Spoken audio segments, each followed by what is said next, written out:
to another edition of Tampa Bay Insiders, where you get a little peek into the backgrounds of our movers and shakers, decision makers in town. Today we have with us Rose Ferlita, who is the county commissioner from Hillsborough County from District 1. Hi, Rose. Hey, I'm so Louise. glad you could be here with us today. Thank you for inviting me. We really want to know a little bit about your background and so forth before we start talking about your political career and what you're doing there. You're from here, are you not? Yes, I was born and raised here. And did you go to schools here? I did. High school? I did. Grammar school, high school. Went to a little tiny school in Ybor City called Most Holy Name. And then it was automatically assumed that because you were an Ybor resident, you would go down the street and go to Our Lady of Perpetual Help. But for some reason, I wanted to go to the Academy of the Holy Names. So it was a struggle for my dad because it was certainly expensive at the time. They gave us a little bit of a break. So living in Ybor City, that was kind of a change from what typically we do. And I was able to go to the Academy of the Holy Names and get an education there.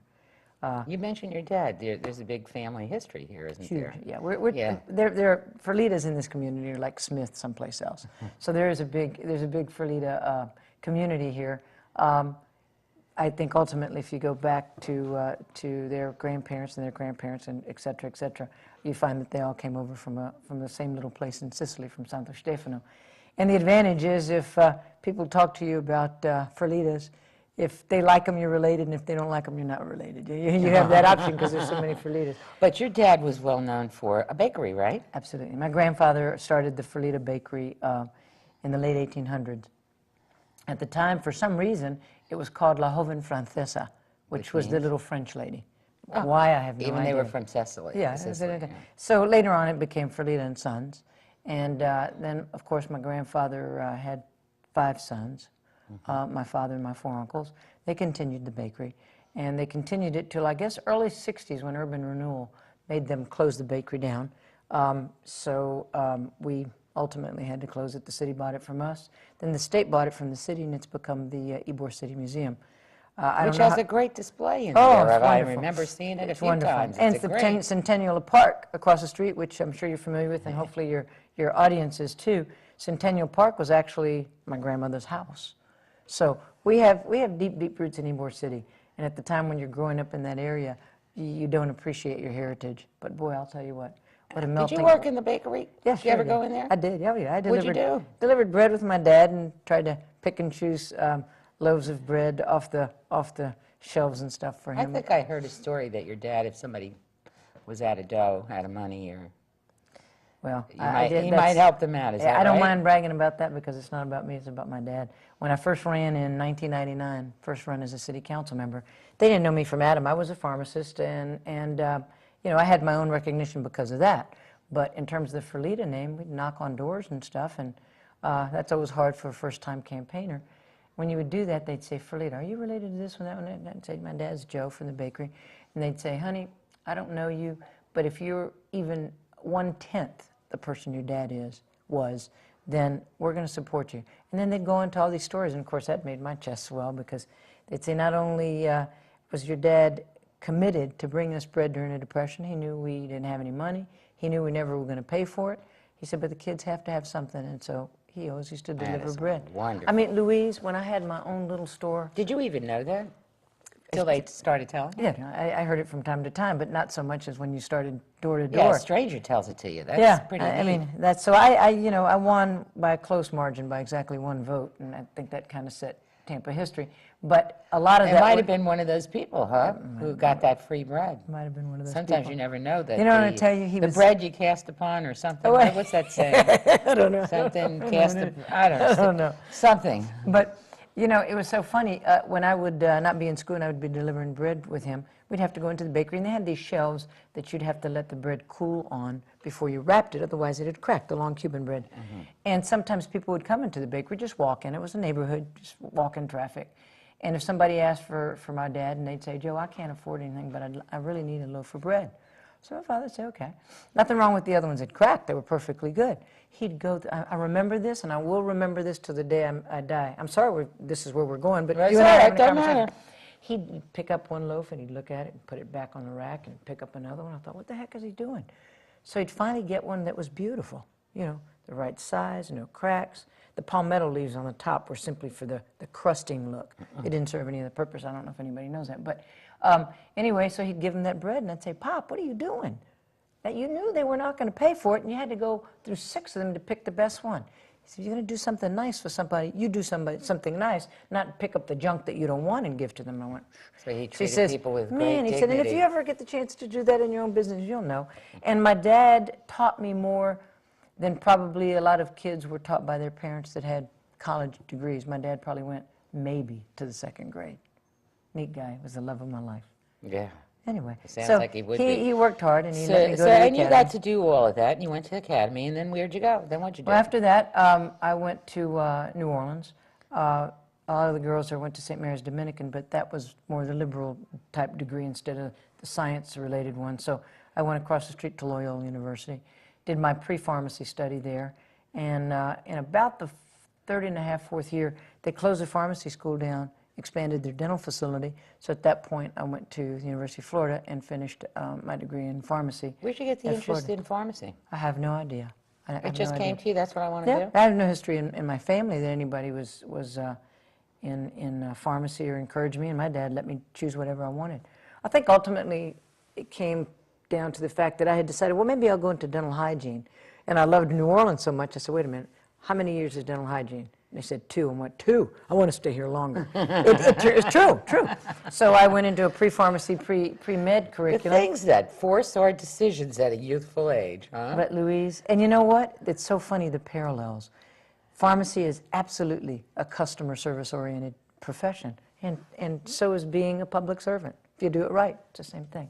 So I love what I'm doing. I'm very sorry that I couldn't continue. So you go to pharmacy school. You get a degree in pharmacology. What is that? Yeah, I was a BS in pharmacy at the time. Okay, and then you came back right away to Tampa, or Sure. just? No, that's the only time I was ever away from Tampa. Okay, so you came back and ran a business, did you? No. Or no, you went to work for other people. 1967 is when I came back. I did that 5-year curriculum in 4 years and just kind of hurried up a little bit. So in '67, I joined Jack Hickory Corporation. Worked for them for about 17 or 18 years. And then I decided that it was time to, I was fully vested, of course, and I decided to open a drugstore. So I opened it 2 blocks down the street. And it was very good for me. I had friends that were customers and customers that were friends, and we did that for about 22 years. I still continued to be able to do it once I won my city council seat and reelected to my city council seat. It allowed me to do both because it wasn't as demanding as county commission. CVS came in and bailed me out a little bit at first. They wanted a small specialty pharmacy, not their typical big 10,000 square foot store. So they bought it from me in about 2000, and I still was able to continue at that same site and still be a city council member. And then later on, they were phasing that out because remember they had acquisition to all the Eckerd drugs. That's true. So they said, we're going to close up these specialty stores, but they gave me some great offers, like I could be something at an executive type level in Woonsocket, Rhode Island, or someplace like that. That's where their home is, but I said, Tampa is Tampa, and that's where I'm staying. So I decided to reopen it again, and stayed there and ran. You bought it back from them and reopened it? No, their lease ran out, and it was my real estate, so just walked right in it again. It was already set up for Rose Drugs Continues. Then I did that, ran for county commission, and then at that point, I knew that I couldn't do both. It was demanding. I was looking at where I was going to go. I was going to county commission, and will I stay there, or will I pursue something else?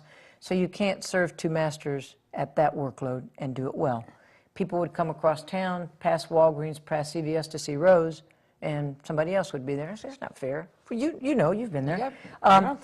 So that's right. So then what I thought, and you passed a few drugstores to be there to see me, so that wasn't fair for me to divide my attention. So what were the chances that CVS would buy me out again? But if you don't ask, you don't find out. So I called the famous Woonsocket corporate site and said, hey, this is Rose Ferlita again in Tampa, and I know you don't do these specialty areas anymore, but why don't you buy my store out again? And they went, I thought they were going to give me the dial tone. They said, yeah, okay. So they bought my files, and I absolutely secured good jobs for my personnel that wanted to go with them. They gave them good benefits. I work for them now and then at Howard and Swan, which is close to my store, to keep in tune with pharmacy. Right. And I just have absolutely been very fortunate. I've had You're the best saying of both keep in worlds. tune. That must be a hard thing to even do because there's so many drugs hitting the market all the time. All the time, but not only just the drugs. I'm actively involved in a program that Governor Chris's office is trying to promote. It's a prescription drug monitoring program, and what that does is you allow health care to track what people are doing if they're getting medication from different doctors. It lets law enforcement check to see if somebody is trafficking in legal drugs. Legal drugs to the tune of 3 times as many deaths from inappropriately used legal drugs than the illicit drugs, like Is that cocaine or right? heroin. Yeah. So, matter of fact, I was involved in a day seminar at Largo with Bill Janes, who's the Department of Drug Control's director in Tallahassee. And we're trying to coordinate all these things and get some legislation through so that we join 38 other states that have already done this. You've got people dying all the time of oxycodone Oh, yeah. because we become I the took one donor of those state. once. That's unbelievable drug. I went from, oh my God, this pain from dental surgery to, oh, I feel like cleaning everything. Louise. Joyful. I went, no wonder people get, I never Well, took another one. No, but see, I thought that is some drug. that's how sometimes people get addicted. It's not because Oh, they wake up that one morning looks and say, you know, I easy. think I want to get addicted today. Yeah. It's because of maybe a terminal disease or because of a pain Yeah, state, because of an terrible pain. accident. And you would be amazed at the number of deaths in youth. Now that we've started this, From overuse of the overuse, that drug? overdoses, yes. And what do they know that people, I understand you can buy these kinds of things for $5 a pill on the street. Well, what but happens is other somebody's states- getting a prescription somewhere, No, right? this is the biggest business enterprise that there's ever been, law enforcement tells me. That you can't buy them in other states.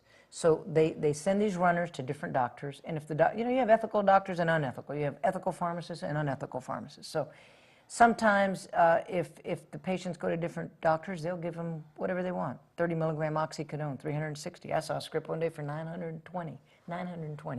So they take them, they go to the drugstore, get it filled, and there's no monitoring, there's no paper trail.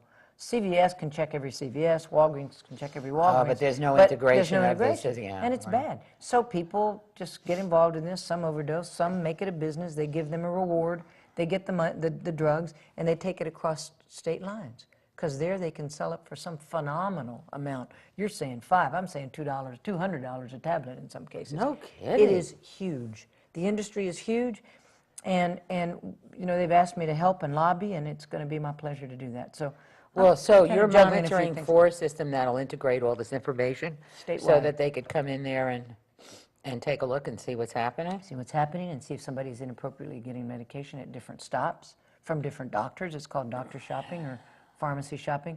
And you would be surprised, even in Hillsborough County government, I've gotten some letters, very sad letters, from employees that say, thank you, Rose, for helping them.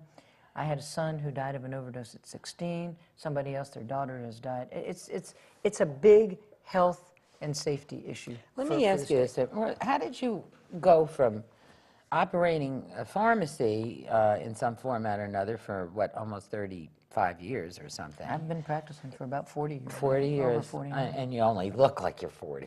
That's a yeah, real- right. That's so tough to Yeah, I got believe. out of pharmacy There's nobody who's watching this that believes you. Okay, so, okay. They know how to check. They know, all right. So, how did you decide to get into politics in the first place? Did some triggering event no, it wasn't my occur? idea, actually, because my little community drugstore was supported by the neighborhood in Southeast Seminole Heights.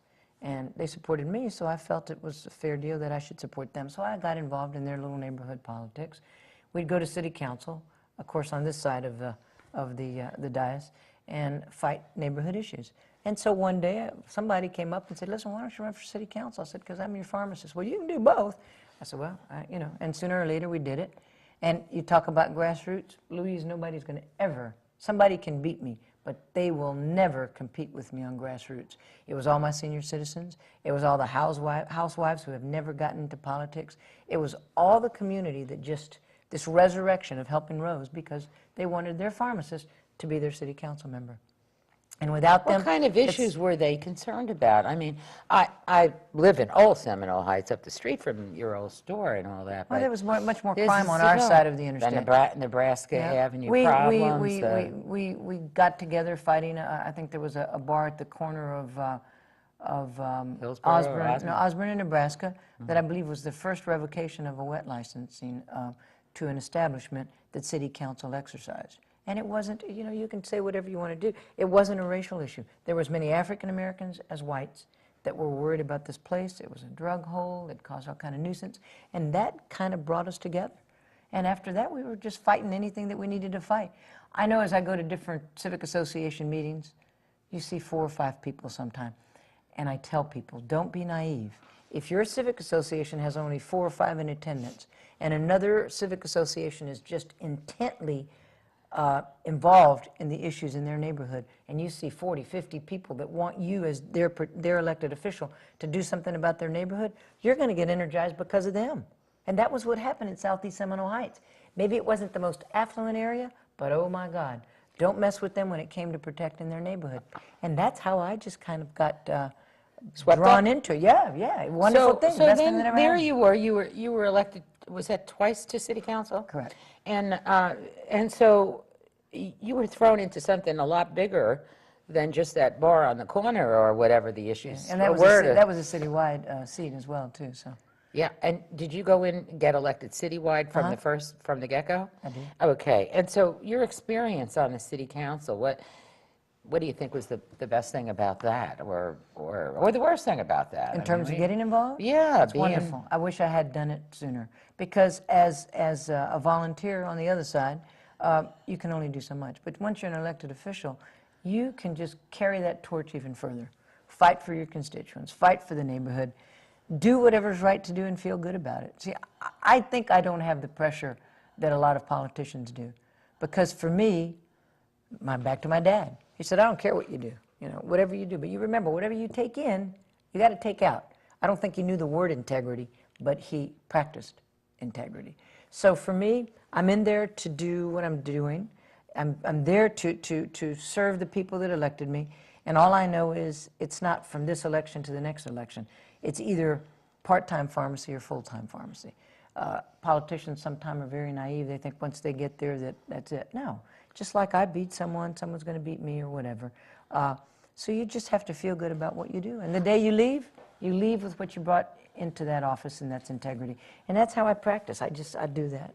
So so you were term limited at the end of 2 terms, is that correct, at city council, or not really? Yes, but you could have gone to another seat. You could move That to kind over, of like especially. really is not the spirit of the law. Right, that but musical you chair could. business, but we've certainly seen a lot of that in our county. And probably some more is going to happen soon. More to come in the More to theater come, near yeah. you. Yes, Stay ma'am. tuned, folks. It's a coming. It's a come when we're sitting here and have a county commissioner on. Was he on 18 years, one of them? That's absolutely crazy. Okay, but so now you decided to move over to the county and try to help on a bigger scale. And there's always been this sort of city-county not getting along well thing. Yeah, I and think, that's didn't you try to run a little bit on fix this? Yeah, and that's kind of been my focus the whole time that I've been there. There's no reason we can't work together. Matter of fact, we don't have time to talk about the details, but right after we finish here, I have a kind of a coordinated meeting with the mayor and with some of the leadership at County Commission, and I'm going to be attending it and trying to merge some thoughts together. There is no reason we have to have this imaginary line of demarcation on Florida Avenue. We're talking about regional. We're talking about multimodal. We're talking about working with Pinellas and Pasco and Sarasota County on some of the regional initiatives, and yet the city and the county waste all this energy fighting each other. Doesn't make any sense. Doesn't make any sense. So there it's good for me. I always look at even this facility itself, which for 25 years I think was a wonderful joint partnership. The city and the county both contributed to this facility being open so that people could take video production training and put their messages out on the air, and then the county pulled out. Now, see, I don't And have that to, was the craziest I don't thing in have the to, universe. I don't have to tap dance and push back on that one. I supported you, and I will know you continue to supported us, support well, it of course we- because it's our Our citizens. viewers are all going to write you a note thanking you once again. They don't have to. And I mean, so- what you do is what's needed for the citizens of unincorporated and city. You know, they need But to I listen thought that to was stuff. great because that was an example of a partnering between the two of them. Because neither one of them, if they tried to have two different TV channels for their facilities, there's $1 million worth of equipment in here, for heaven's sakes. It's smarter to get together on it. It costs a lot less, Yeah. you know, and Louise, all of that. No, we appreciate You are that. preaching to the choir. I know that. Sometimes politics trumps common sense. Yeah. Citizens need to watch this. Is that a famous quote, or are we going to put that in No, one of I- those? I think we're going to put it online. Rose Ferlita said sometime. That sounds like a good idea. I'm going to put it, there's a place for normal, regular people to put their quotes down there right next to Ben Politics Franklin and the rest of sometimes those guys. trumps common sense. Yeah, Maybe it is a good and idea. it's a good one. I like it. I hope you're not stealing it. So now, don't know if I am. So now, Rose, let me ask you this. So now here you are on County Commission. here I comes was the hard thinking, question. County Commission, is this, there's a difference between our county commission, and a lot of people don't know that, our city council, which we have a strong mayor thing, but on the county commission, it's different. It's 7 people running the show. Well, in the city, regardless of whether it's Greco, Iorio, Friedman, or whoever was there or is there, it's a strong mayoral form of government. Right. City council has really limited authority. They don't have, obviously, the authority that the legislative body on the other side does. County commission, in essence, is each county commissioner is 1/7 of a mayor. And boy, does it show it. When I went over there, it was like kind of culture shock. I said, you know, we need to have some privacy between the two legislative aides so each can conduct business, and maybe sometime we could requisition for a wall or something. Well, I went back to city council that afternoon because Della, one of my aides, came with me to pick up some other stuff. When we came back, they were starting on the wall already. I went, oh, Lord, what is this? And they are very responsive to you because you are actually the mayors of the county. And so that's the difference. It's not about any particular personality. It's just what power. it is. But Yeah. that power's, you know, there's been this movement, and in fact, we did a show on this idea of a city mayor, because, County mayor. a county mayor, because some people think that, of course, I've heard both sides of this argument, but distributing the power among 7 is sometimes difficult, and sometimes it's difficult for administration and so forth. And so their contention is maybe you should have somebody over the top of these people, but I'm not sure about another layer. Well, and What I do you think? I think that's the argument that people give you that are not for it. And I'm not very comfortable being in the middle as opposed to on one side or the other. But in this case, I think it's more the problem that they're looking at than the solution. If everyone was happy with us, with the 7 county commissioners, we wouldn't be having this conversation. Yes. So I'm not sure that it was that will improve driven it. by a lot of anguish and upsetness with the way the people who were in office at the time this got started County commission got started. County commission can be its best friend or its worst enemy. Yes, maybe if you got the best person there as a mayor, maybe you could do something and there would be more give and take and more attention to constituents. But I really believe it's all about the county commissioners. Right. If you're satisfied, Well, any and issue, the thing is, some people don't like the arguing that goes back and forth, but it does really represent the diversity of our county. no, that's good. I That's mean, healthy. we have that Discussions we have and arguments are good such because you're going to difference ultimately. between the politics maybe of the eastern part and southern part of our county, as opposed to maybe the city. You know what I'm thinking? It has nothing to do with this. That next time I come back, if you invite me to come back, we'll have to have a bigger table because 2 Italians talking at the same table, almost dressed alike, with both their hands. I mean, one of us is going to end up in a coma. What do you think? Did I do something? I'm looking at you I and didn't I'm even notice. I'm talking about both of us. It's only the floor director that ever notices that. But Go ahead. I'm sorry. I just, okay. Well, Sometimes I just- look at the time is going very It's quickly. going so I'm gonna fast I ask can you hardly this now. stand it. I'm holding on to my cup. Hold your, Yeah. It's going to go off the table. All right. So you want me to tell you an Italian joke? No. No, kidding. not wait till we finish. We'll wait till. Rose, we're nationally, globally, the whole world's in this terrible state right now. I won't open my IRA statements. I am so immobilized about how much money I've probably lost. And so we're looking, it's like there's no more planning about it. We're all in a crisis mode, you know, we're hearing our president talk about that and everybody else. What do you think, what's going to happen here in Hillsborough County, or what should we be doing, or what should we be looking at here as a... You know, we are going to come through a lot more cuts. This is such a sad time, and it's not going to be easy. In our last BOCC meeting, we had to talk about eliminating 30 positions. This was the building department, because building permits are down. Was that correct, or real estate? Yeah, that wasn't bad enough. On this side, I had all the backup about why we couldn't do anything else. We tried to do this, we tried to do this, and it just wouldn't, the figures wouldn't meet because it's fee-driven.